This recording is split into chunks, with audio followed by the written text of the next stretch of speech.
고린도후서 2장 14절부터 16절 말씀을 우리 같이 한번 한 목소리로 봉독하겠습니다.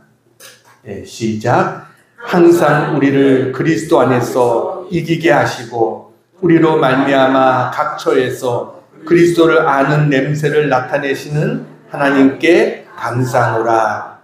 우리는 구원받는 자들에게나 망하는 자들에게나 하나님 앞에서 그리스도의 향기니 이 사람에게는 사망으로부터 사망에 이르는 냄새요 저 사람에게는 생명으로부터 생명에 이르는 냄새라. 누가 이 일을 감당하리요. 아멘. 할렐루야. 어떤 회사의 사회보에 실린 그러한 글입니다. 어느 사업가가 자동차 사업을 시작하려고 계획을 세웠습니다. 그리고 모든 것을 다 준비해 놓고 자동차 회사에 전화를 걸었습니다. 그런데 전화를 받은 영업사원이 전화번호를 묻더니 전화를 급히 끊었습니다. 그리고 즉시 전화를 걸어왔어요. 그래서 이상해서 물어봤습니다. 그랬더니 그가 대답하기를 자동차에 대해서 설명하려면 한참 걸립니다. 그런데 시의 전화 요금을 고객에게 부담 지우는 것은 옳지 않다고 생각했기 때문에 제가 다시 전화를 걸었습니다. 이렇게 이야기를 했습니다. 이 사업가는 이 이야기를 듣고 나서 다른 건 묻지 않았답니다. 당장 자동차 16대를 주문했답니다. 그러니까 자동차를 구입한 것은 이 영업사원이 자동차에 대해서 얼마나 전문 지식을 가지고 있는가, 얼마나 설명을 잘했는가, 이게 아니었어요.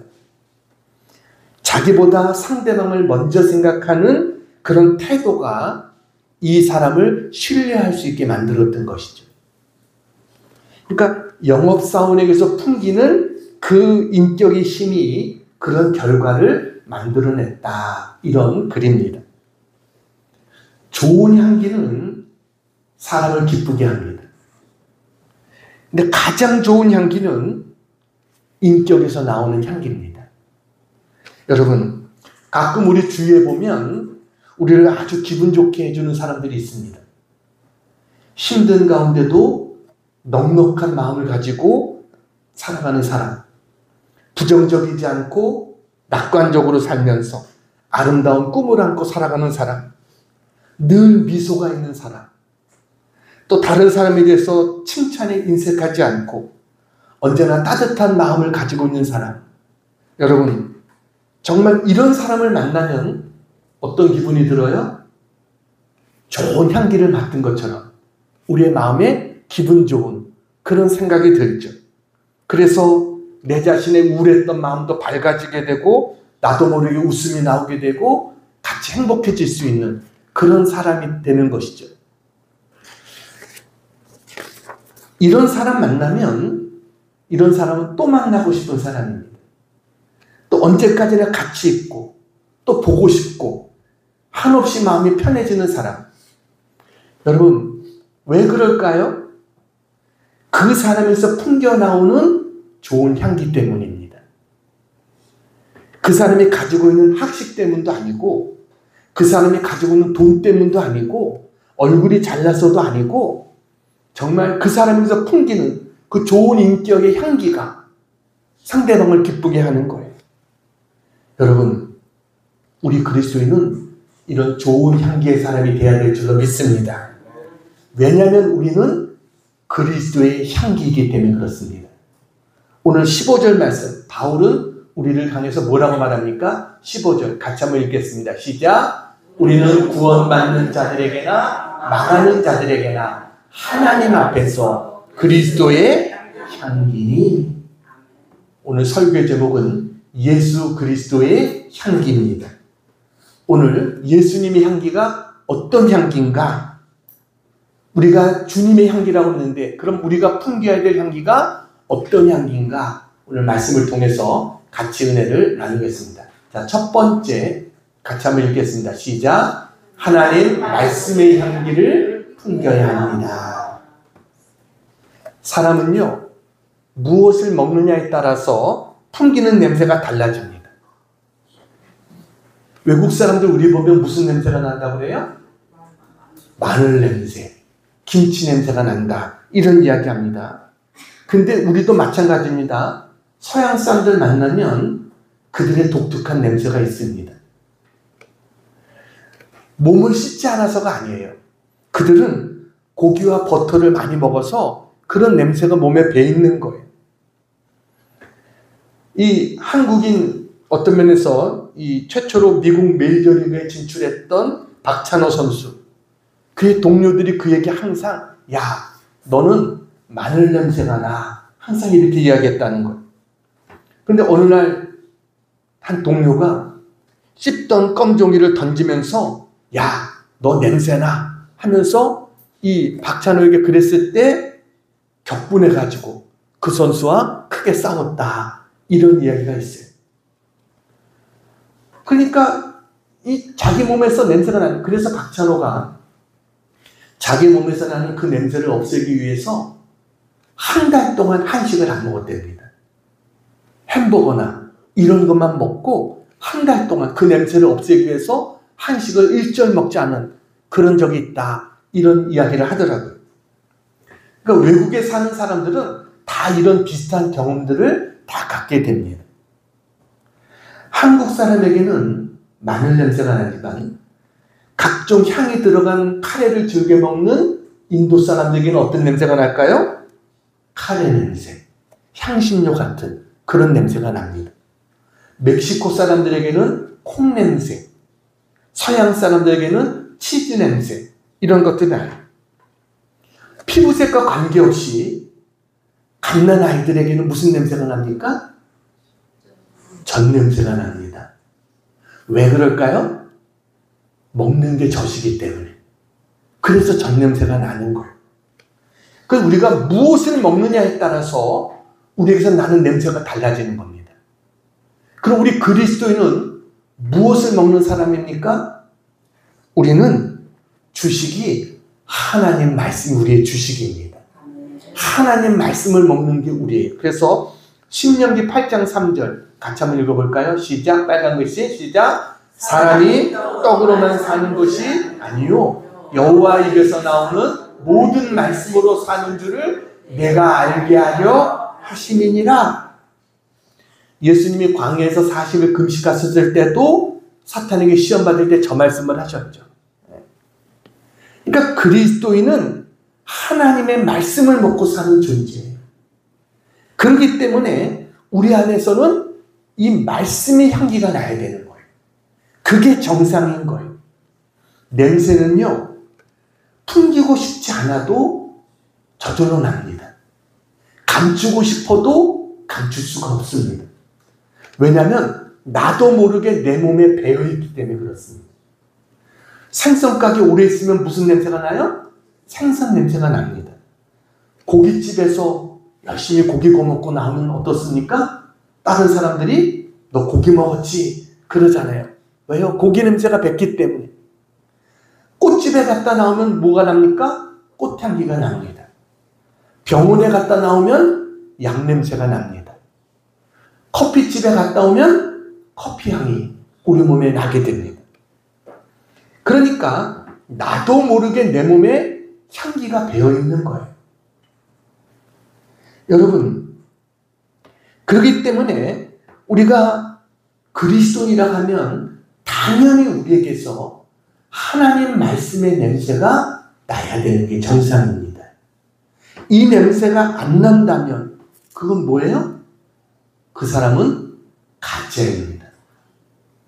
전혀 교회 다닌다고 하는데 전혀 예수님의 냄새가 안 나는, 말씀의 냄새가 안 나는 이러한 사람이라고 한다면 이건 뭔가 문제가 있는 것이죠. 그래서 내가 정말 그리스도의 향기를 풍기는 사람인가 아닌가, 나는 내 냄새를 잘 못 맡잖아요. 어떻게 알 수 있느냐? 나와 친한 친구, 오래간만에 만난 그런 친구가 야, 너 뭔가 좀 달라진 것 같아, 이런 말을 한다면 이 사람은 진짜 그 냄새가 밴 겁니다. 우리는요, 무엇보다 하나님 말씀의 향기를 풍길 줄 아는 그런 우리가 되어야 될 줄로 믿습니다. 사진 하나 보여드리겠습니다. 누군지 아시겠어요? 박재란. 박재란 알면요, 나이가 많은 사람이에요. 즉, 저분은 그 1960년대에 아주 그때 풍미했던 그런 가수입니다. 저분이 18살 때 가수가 돼가지고 럭키모닝, 산 너머 남촌에는, 밀짚모자 아가씨, 이런 노래들을 불러서 꾀꼬리 가수라는 별명이 붙었던 그런 분이 바로 저분입니다. 얼굴도 아름답잖아요. 그래가지고 당시에 아주 많은 인기를 얻었고, 또 그의 인생은 그야말로 아주 그냥 황홀한 그런 인생을 살았던 사람입니다. 그런데 시간이 조금씩 지나면서 새로운 가수들이 자꾸 등장하잖아요. 그러다 보니까 자기의 인기가 시들해집니다. 그리고 이제 결혼해가지고 딸도 얻고, 그러니까 신혼의 달콤함도 사라지고 몸에는 병까지 찾아왔어요. 심장과 신장에 이상이 오더니 급성 위궤양이 돼가지고 음식을 먹기 힘든 이런 상태까지 됐습니다. 그게 6개월, 1년, 2년이 계속되면서 얼굴은 기미로 까맣게 덮여 있었고요. 스타킹도 신기 어려울 정도로 다리가 거늘어지고 일어서서 잘 걷기도 힘들 그럴 정도까지 됐다는 거예요. 그래가지고 죽어야겠다, 자살을 생각했다는 겁니다. 근데 어느 날 우연히 TV를 보는데 한 목사님의 설교를 듣게 된 거예요.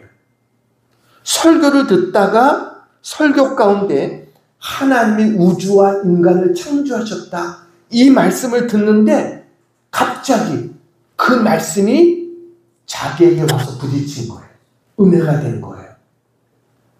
그래가지고 자기도 모르게 성경 어디 있지? 성경을 찾게 되고 그 다음부터 성경을 읽기 시작했다는 겁니다. 그랬더니 전에는 그냥 봐도 별로 이해도 안 되고 그냥 졸리기만 하고 이랬던 것이 깨달아지기 시작하고 은혜가 되기 시작한 거예요. 눈물 콧물 흘리면서 하나님 앞에 회개하게 되고, 심지어는 자기가 어렸을 때 속국동무에게 잘못한 것까지 다 회개하게 되고, 그러더니 어느 순간 갑자기 배가 고픈 거예요. 그래가지고 밥에다 찬물을 넣어가지고 찬물에 밥을 말아서 김치 갖다가 막 먹기 시작한 겁니다.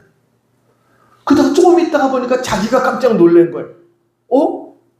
내가 이 냉수에 밥을 말아서 내가 먹고 있네? 자기도 몰랐던 거예요. 근데 더 놀라운 것은 몇 시간이 지났는데도 아무런 고통이 없고 멀쩡하더라는 거예요. 오히려 활기와 힘이 솟구치더라는 겁니다. 하나님이 깨끗하게 치유해 주신 거예요. 너무 신기해가지고 하나님 앞에 감사의 눈물을 흘리면서 기도했고, 그 다음부터는 병이란 게 뭔지 모를 정도로 건강을 하나님이 주셔가지고 주님을 증거하면서 찬양하면서 살고 있다, 이렇게 이분이 간증을 했어요. 하나님 말씀은 살았고 운동력 있는 것을 믿으시기 바랍니다. 우리의 혼과 영과 관절과 골수를 찔러 쪼개기까지 하는 것, 이게 하나님 말씀이라는 거예요. 말씀이 들어오면 살아나는 역사가 나타나는 거예요. 회복의 역사가 나타나고, 말씀이 들어오면 하나님의 놀라운 역사들이, 생각지 않았던 역사들이 우리에게 나타나게 된다라는 거죠. 그래서 우리는 여러분, 말씀의 향기를 나타내야 됩니다. 그러기 위해서는 말씀을 먹어야죠. 말씀을 어떻게 먹습니까? 우리가 읽는 것도 말씀을 먹는 거예요. 말씀을 듣는 것도 말씀을 먹는 것이죠. 그러나 여러분, 단순히 말씀을 듣는 것으로 그치는 게 아니라 그 말씀에 아멘할 수 있어야 돼요. 그래야 그게 내게 심겨지게 되는 거예요. 그냥 말씀을 듣고 그냥 그래 좋은 말이야 이렇게 끝나는 게 돼서는 안 돼요. 좋은 말 들으러 온 게 아니에요. 하나님 말씀을 들으러 온 거죠. 하나님 말씀을 들을 때 이 말씀이 나에게 주시는 말씀이야. 이렇게 받고 우리가 그 말씀에 아멘 할 때 여러분 하나님이 그 말씀 속에 살아 역사하시는 하나님의 능력이 나타나게 되는 줄로 믿습니다. 분명한 것은 냄새는 진실하다라는 겁니다. 말로는 거짓말할 수 있어도 냄새는 속일 수가 없어요. 왜냐하면 냄새는 남는 것이고 배이는 것이기 때문에 그래요. 축적되는 것이기 때문에 우리는 하나님 말씀의 향기를 풍길 수 있는 그런 우리 모두가 되기를 주님의 이름으로 축원합니다.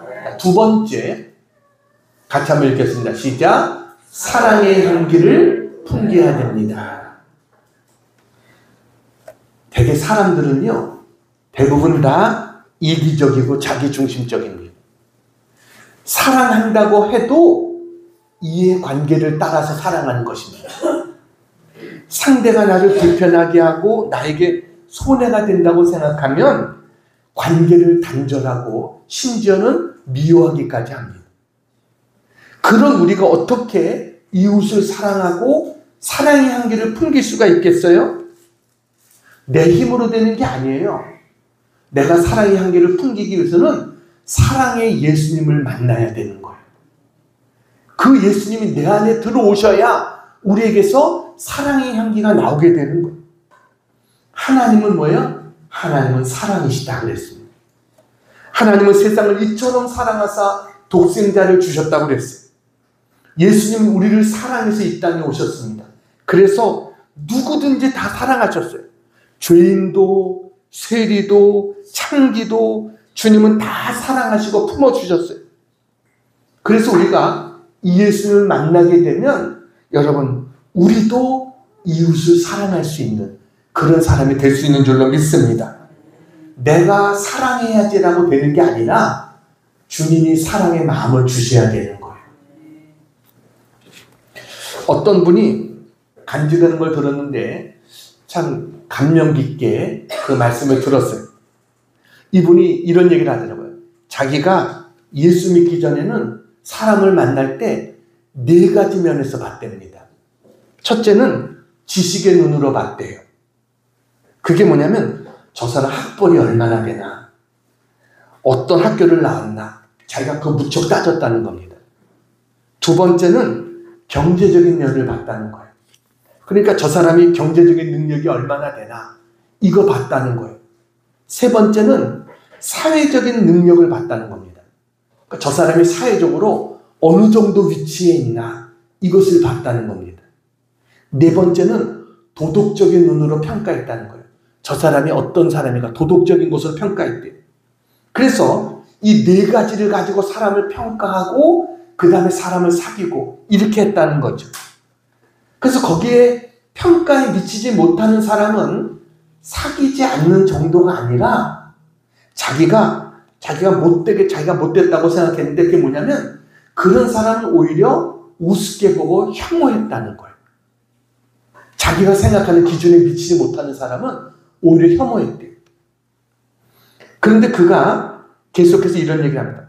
그런데 이런 내가 예수님을 만난 후에는 새로운 관계가 이루어지게 됐습니다. 모든 사람이 하나님의 작품이라는 말씀 앞에 내 마음이 무너지고 그런 눈으로 사람들을 보니까 모두가 훌륭하고 가치가 있고 존경스럽게 보였습니다. 그러니까 사람 볼 때 이제는 뭘 어떻게 보는 거예요? 아, 저 사람 하나님의 작품이야.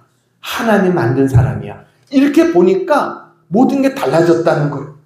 그래서 이제는 자기가 먼저 찾아가서 악수하고 자기 안에 일어난 예수님의 변화를 자기가 이야기하면서 교우들과 지금은 좋은 관계 속에 자기가 생활하고 있다. 이렇게 간증을 하는 것을 봤어요. 그러니까 은혜를 받은 거죠. 여러분, 우리가 사랑의 사람이 되기 위해서는 사랑의 향기를 품기 위해서는 내가 하고 싶다고 되는 게 아니라 사랑의 주님을 만날 때 그 주님의 사랑이 내게 와서 부딪혀지고 깨달아지고 하나님이 나를 이렇게 사랑하시는데 이게 되어질 때 우리도 뭐예요? 다른 사람을 사랑할 수 있는 그런 우리가 될 수 있는 줄로 믿습니다. 그래서 에베소서 5장 2절 같이 한번 읽겠습니다. 에베소서 5장 2절 시작. 그리스도께서 너희를 사랑하신 것 같이 너희도 사랑 가운데서 행하라. 그는 우리를 위하여 자신을 버리사 향기로운 제물과 희생 제물로 하나님께 드리셨느니라. 주님이 자신이 뭐예요? 향기로운 제물이 되셨다는 거예요. 그냥 제물이 아니라 십자가에 달려서 죽은 것이 하나님 앞에 뭐예요? 향기로운 제물이 됐다는 거예요. 그러니까 우리도 하나님 앞에서 향기로운 제물이 되기 위해서는 어떻게 해야 돼요? 사랑해야 되는 거예요. 그래야 우리가 하나님의 사랑의 향기를 풍기는 그런 사람이 될 수 있는 줄로 믿습니다. 여러분, 사람의 몸에서 제일 중요한 신체가 어디라고 생각하세요? 내 몸에서 제일 중요한 신체 눈일까요? 근데 저도 성경을 보면서 말씀을 준비하면서 생각해 보니까 코가 얼마나 중요한가를 깨닫게 됐어요. 여러분, 코가 중요하다고 생각해 보셨습니까? 왜 그러냐면 하나님께서 인간을 흙으로 만드셨잖아요. 그 다음에 어떻게 하셨어요? 코에 생기를 불어넣으셨어요. 그래서 우리가 생명이 된 거예요. 하나님 우리의 코에 생기를 불어넣으셨어요.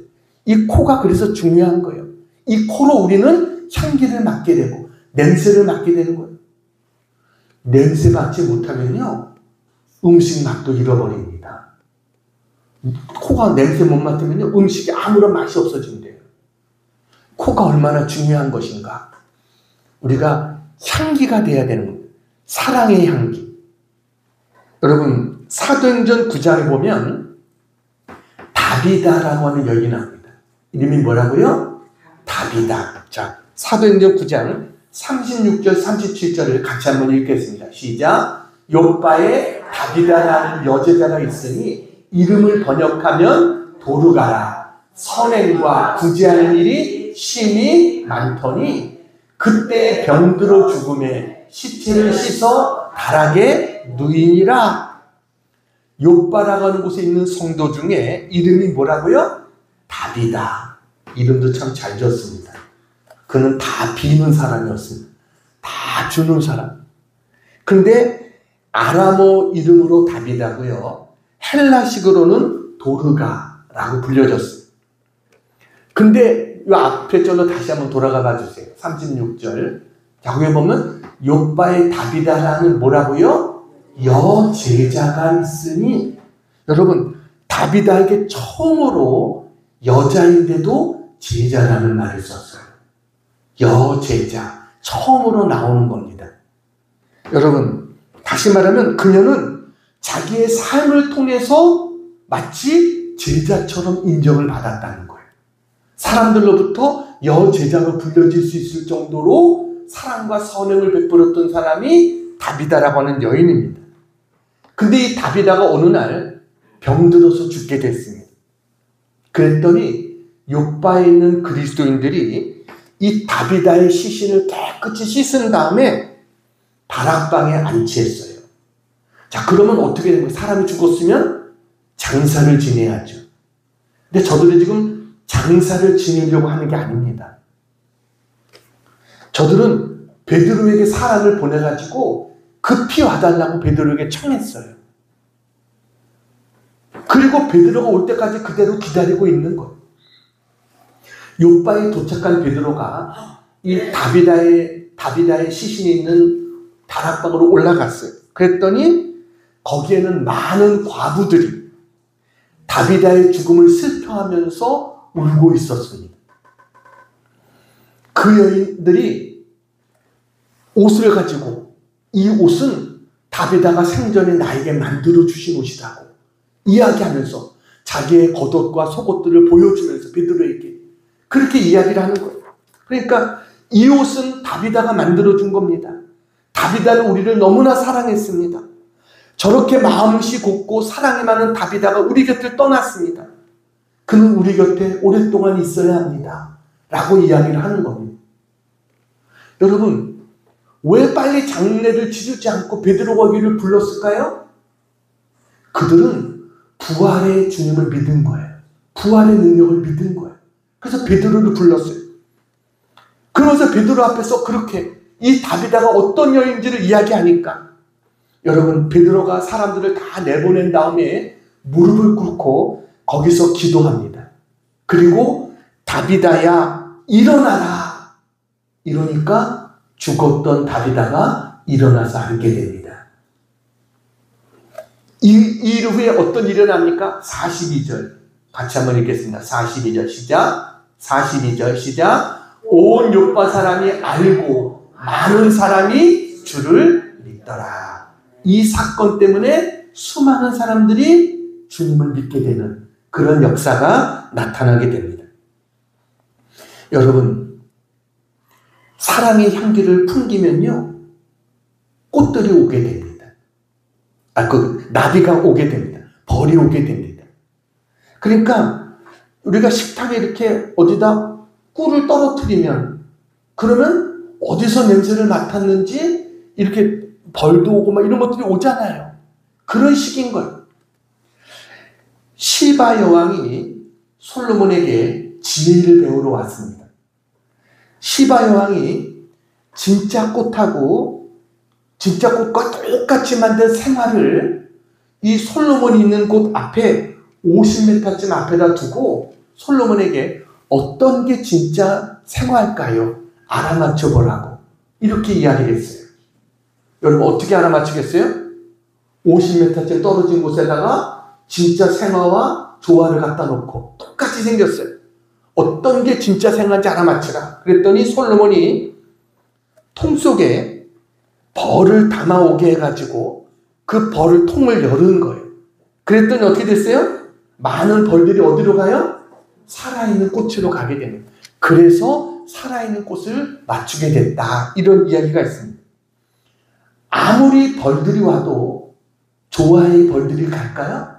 아니죠. 살아있는 곳에 가죠. 왜요? 거기에는 향기가 나기 때문에. 여러분, 우리는 향기를 발할 수 있는 그런 우리가 되어야 될 줄로 믿습니다. 말씀의 향기를 발해야 되고요, 사랑의 향기를 발해야 된다. 자, 세 번째 같이 한번 읽겠습니다. 시작. 생명의 향기를 풍겨야 합니다.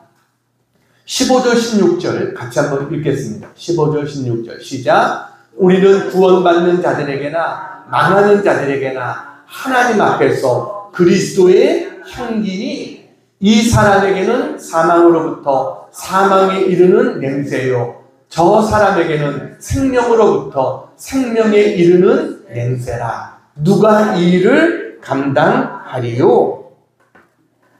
향기를 아로마라고 합니다. 요즘 아로마 테라피라고 하는 향기 치료가 있습니다. 그러니까 좋은 향기는요, 비염에도 효과가 있고 아토피 같은, 심지어는 탈모 같은 그런 것에도 효과가 있다는 거예요. 그리고 우울증 같은, 조울증 같은 이런 어떤 환자들에게도 향기 치료가 도움이 된다, 이런 이야기를 합니다. 여자들 피부 미용에도 좋다는 거예요. 좋은 향기를 맡으면. 그래서 요즘은 향기를 파는 사업이 점차 뜨고 있습니다. 그래서 어떤 물건을 팔 때 그냥 물건만 파는 게 아니라 향기를 담아서 팔 수 있을까, 이것을 연구하는 거예요. 심지어는 스마트폰에도 향기가 나게 하려고 그러고요, TV에도 향기가 나게 하려고 그러고요, 이런 것들을 합니다. 좋은 향기는 방부제 역할을 하고 살균 효과가 있고 피부를 재생한다는 거예요. 그러니까 왜 좋은 향기를 맡으면 이와 같은 효과가 나타나느냐? 여러분, 코가 제일 가까운 곳이 어딜까요? 뇌인 거예요. 그러니까 코로 향기를 맡으면 이게 뇌에 영향을 줄 수가 있다는 거예요. 가장 빨리. 그래서 아름다운 좋은 향기를 맡으면 그게 뇌에 전달이 돼서 호르몬에도 영향을 미치게 되고, 그게 사람의 건강에도 이 도움을 주는, 이것이 되는 거예요. 이게 향기 치료입니다. 근데 여러분, 향기의 가장 중요한 치료가 뭐겠어요? 생명을 주는 것이죠. 여러분, 복음은 뭐예요? 우리에게 생명을 가져다 주는 거예요. 왜요? 복음 속에 생명의 향기가 있기 때문에 그렇습니다. 그래서 복음을 받아들이면 사람이 변화되는 거예요. 죽을 사람이 살아나는 사람으로, 하나님의 자녀로, 이제는 썩어서 악취를 풍기던 사람이 향기를 내는 사람으로 바뀌어지게 돼요. 이 모든 일이 뭐예요? 우리 안에 생기가 들어와서 생명의 향기가, 이런 역할을, 복음이 그런 역할을 하는 것입니다. 그래서 사도 바울이 오늘 16절에 그러잖아요. 이 사람에게는 사망으로부터 사망에 이르는 냄새요, 저 사람에게는 생명으로부터 생명에 이르는 냄새라. 복음을 받아들이는 사람에게는 그게 생명의 냄새가 되고, 복음을 거절하는 사람에게는 그게 뭐예요? 사망의 냄새가 된다라는 것이죠. 예수님은 생명의 향기인 줄로 믿습니다. 이 향기를 맡으면 살아나게 되는 거예요. 우리가 풍겨야 될 향기가 뭡니까? 예수 믿는 우리가 풍겨야 될 향기는 이 향기를 풍겨야 되는 거예요. 그래서 다른 사람도 내 안에 있는 생명의 향기를 맡고 그 사람도 생명을 얻을 수 있는 그와 같은 우리가 되어야 될 줄로 믿습니다. 사도행전 16장에 보면 한 사건을 통해서 바울과 실라가 이 생명의 향기를 바라는 그러한 모습이 나옵니다. 바울과 실라가 빌립보라고 하는 성에 들어가서 기도처에 가다가 한 귀신 들린 여자 노예를 만납니다. 이 여자는 점을 쳐서 자기 주인들에게 돈을 벌어다 주는 그런 여자였어요. 근데 바울이 그 귀신 들린 여자의, 점치는 귀신 들린 여자의 귀신을 쫓아내줍니다. 귀신이 나가니까 이 여자가 더 이상 점을 칠 수가 없는 겁니다. 그러자 이 여자의 주인 되는 사람들이, 이제 여자가 점을 못 치니까 돈을 못 벌잖아요. 그러니까 바울과 실라를 잡아가지고 로마 관리들에게 끌고 갑니다. 그리고 이 유대인들이 우리 도시를 소란케 해서 로마 사람은 우리가 받아들일 수도 없고 지킬 수도 없는 풍속을 전한다, 이렇게 엉뚱한 죄목을 씌워가지고 바울과 실라를 고소합니다. 군중들까지 한패가 돼가지고 바울과 신라를 비난하니까 이 관리들이 어떻게 합니까? 바울과 신라를 감옥에 가두게 됩니다. 옷을 찢어 벗기고 매로 치고 발에는 쇠고랑을 채우고, 그래서 감옥에 가뒀어요. 근데 밤중쯤 되었을 때 바울과 신라가 하나님 앞에 기도하더니 하나님을 찬양하기 시작하는 거예요. 그 감옥 안에 있는 모든 죄수들이 그것을 들었습니다. 그때 갑자기 큰 지진이 나더니 옥토가 흔들리는 겁니다. 감옥문이 다 열려버렸어요. 이들을 묶었던 쇠사들이 다 풀어져 버렸어요. 그러면 감옥문이 열리고, 여러분, 묶었던 것들이 풀어지고, 그러면 어떻게 해야 되겠어요? 빨리 나가야죠, 감옥을. 그런데 바울과 실라는 감옥에 그냥 남아있는 겁니다. 그리고 뿐만 아니라 감옥에 갇혀 있었던 다른 모든 죄수들도 꼼짝하지 않고 그 자리에 남아서 이 모든 광경을 다 지켜보고 있어요. 그때 졸던 간수가 깨어가지고, 여러분, 감옥문이 다 열린 것을 보니까 당연히 죄수들이 다 도망갔겠구나 생각해가지고 칼을 빼서 자결하려고 합니다. 그 순간 바울이 큰 소리로 여보시오, 우리가 다 여기 있어, 칼을 내려놓으시오, 이렇게 이야기를 해요. 그 죽으려고 했던 간수의 생명을 구한 것이었어요. 그러자 간수가 등불을 가지고 와가지고 안에 들어가 보니까 죄수들이 그대로 다 있는 겁니다. 그때 그가 바울과 실라 앞에 무릎을 꿇습니다. 그리고 그들을 밖으로 데리고 나가서 뭐라고 합니까? 선생님, 내가 어떻게 해야 구원을 받을 수 있겠습니까? 이것을 이야기합니다. 이 질문이 뭐예요? 선생님, 어떻게 하면 나도 당신과 같은 그러한 생명을 얻을 수 있습니까? 이러한 말씀이죠. 그때 뭐라고 이야기해요? 주 예수를 믿으라. 그러면 너와 내 집이 구원을 얻으리라. 할렐루야. 이 말씀을 그때 증거한 거예요. 그러니까 여러분, 그 갑자기 간수가 바울과 시라가 왜 그런 질문을 했겠어요? 그에게서 생명의 향기를 맡은 거예요. 여러분, 이 생명의 향기를 맡게 되니까 어떻게 됩니까? 자기만 구원받는 게 아니라 바울과 실라를 자기 집으로 모셔갑니다. 매를 때렸던 그 부분들을 다 씻기고 자기 집에 와서 음식을 차려놓고 그에게 대접을 합니다.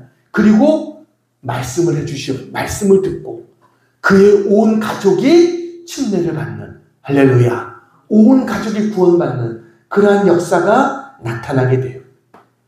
여러분, 생명의 향기는 이렇게 우리가 생명의 향기를 풍기면 다른 사람이 그 향기를 맡고 그도 구원받게 되는 그런 역사들이 나타나게 되는 것을 믿으시기 바랍니다. 하나님은요, 향기를 좋아하십니다. 성경에 보면 이 성경에서도 향기를 굉장히 중요하게 생각하셨어요. 솔로몬이 성전을 지을 때 레바논에서 백향목을 가져다가 성전을 짓습니다. 백향목이란 나무는 나무의 재질도 물론 좋지만 중요한 것은 향기가 있는 나무입니다. 그래서 100가지 향기가 난다고 해서 뭐예요? 백향목이라는 이름이 붙은 겁니다. 그만큼 아름다운 향기가 있는 그런 나무였어요. 그래서 성전에 들어가면 언제나 이 좋은 향기가 날 수밖에 없었어요. 하나님은요, 우리의 향기를 받으십니다. 여러분, 이스라엘 백성들이 하나님 앞에 제사를 지내잖아요. 그 제사를 지낼 때 성경에 보니까 레위기서 1장, 2장, 3장을 계속해서 읽어보면 반복되는 단어가 나와요. 그게 뭐냐면 이는 화제라, 여호와께 향기로운 냄새니라. 이 말씀이 계속해서 나옵니다. 이는 화제라. 하나님 앞에 불에 태워서 드리는 게 화제잖아요. 이는 화제라. 여호와 앞에 뭐예요? 향기로운 냄새다. 하나님은요, 향기로운 냄새를 받으시는 겁니다. 그래서 성막에서는요, 이 성소 안에 들어가면 분향당이 있어요. 하나님 앞에 향을 피워서 하나님 앞에 드려요. 이것은 뭐예요? 우리의 기도를 상징하는 거예요. 요한계시록에 보면 성도들의 기도를 뭐라고요? 향이라고 표현해요. 하나님께서 우리의 기도를 향기같이 맡으시고 하나님이 받으시겠다는 거예요. 하나님은 향기를 기뻐하시는 하나님이세요. 여러분, 우리의 예배도 하나님이 기쁘게 받으시는 향기로운 예배가 되기를 축복합니다. 내 예배가 하나님 보실 때 정말 기쁘다, 하나님만이 합한 향기나는 그러한 제사와 같은 그러한 예배가 되어져야 돼요. 벌써 3월달이 됐습니다. 봄향기가 불어오고 있습니다. 어느 분이 시를 썼더라고요. 제가 그 시를 보여드릴게요. 네, 시를 보여주세요. 잘 안 보이네요. 제가 읽어드릴게요. 봄이 되어 피어나는 형형색색의 꽃들을 보면 약동하는 생명의 향기를 느끼고 볼 수 있어 좋다. 겨울에 앙상했던 가지에서 돋아나는 푸르른 잎새들을 보면 고동치는 생명의 기운을 느끼고 볼 수 있어 좋다. 봄이 되어 온 누리의 생명의 기운이 감돌고 생명의 향기로 채워져 가고 있네. 겨울을 향해 가는 인생에도 봄은 생명의 전령사. 이런 시를 썼더라고요. 꽃은요, 여러분, 향기를 바랍니다. 그 향기는 생명을 불어들입니다. 꽃이 향기를 바라면 나비와 벌들이 그 향기를 맡고 찾아와요. 그리고 거기에서 꽃가루를 묻혀서 멀리 또 날아가서 거기에 또 생명을 퍼뜨립니다. 그렇기 때문에 꽃에서 나는 그 향기는 생명의 향기인 거예요. 거기서 피어나는 그 향기가 거기서 끝이 아니라 또 다른 곳으로 계속해서 그 향기가 퍼져가게 되는 거예요. 향기와 생명은 뗄 수 없는 거예요. 여러분, 생명의 향기, 예수님은 뭐예요? 우리의 생명의 향기십니다. 주님이 십자가에서 당하신 그 고난이 하나님 앞에 향기로운 냄새가 되었듯이 주님은 우리에게 생명의 향기가 되어주셨어요. 우리도 이 향기를 바랄 수 있는 그런 우리가 되어지기를 축원합니다. 사람은 누구나 죽은 것이나 썩은 것은 별로 좋아하지 않죠. 왜냐하면 거기에는 향기가 없기 때문이에요. 죽으면 악취가 납니다. 썩는 것은 냄새가 고약합니다. 근데 살아있는 것은 뭐예요? 향기가 나는 거예요.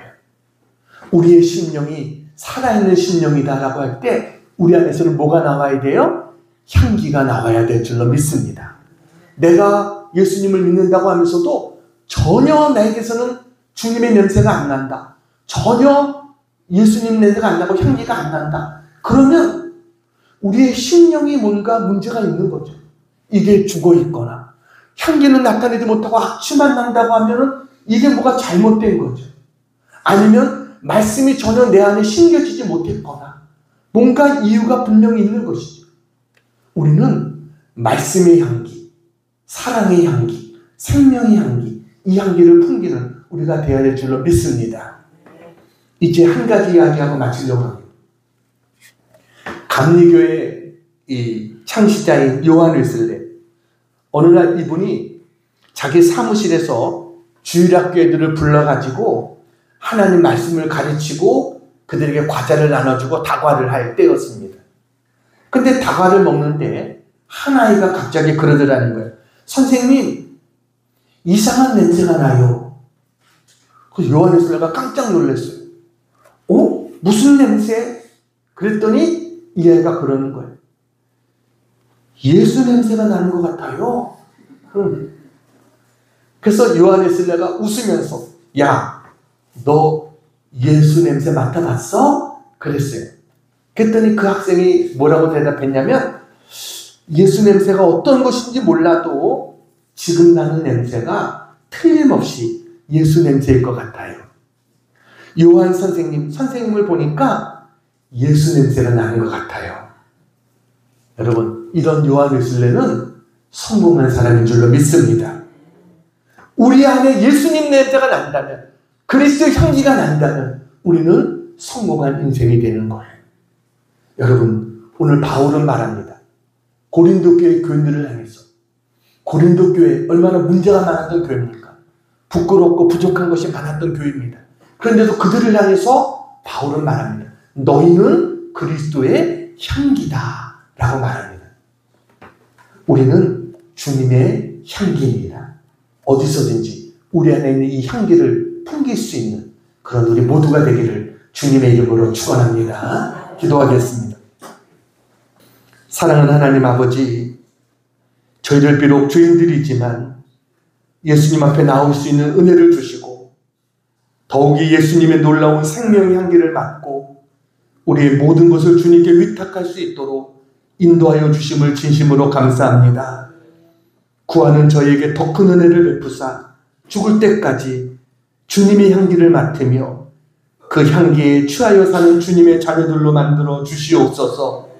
그래서 주님으로 받은 그 향기를 아직도 주님을 모르는 이웃과 형제들에게 풍길 수 있게 하여 주옵시고 항상 주님의 복음을 전하는 진정한 그리스도의 향기로 살아갈 수 있도록 하나님 저희를 도와 주시옵소서. 사랑하는 주님, 우리 안에 하나님 말씀의 향기, 사랑의 향기, 생명의 향기가 우리 모두에게 나게 해 주시옵소서. 주님의 향기는 우리를 살리고 치료하시는 것을 믿습니다. 사랑하는 종들, 연약한 것들을 기억하여 주시고 긍휼히 여겨 주셔서 주님의 향기로 저들을 고쳐 주시옵소서. 치료해 주시옵소서. 회복게 해 주시옵소서. 그래서 하나님, 주님 안에서 영육간의 강건한 삶을 살아갈 수 있는 저희들 모두가 될 수 있도록 은혜를 더해 주시옵소서. 예수님의 이름으로 기도하옵나이다. 아멘.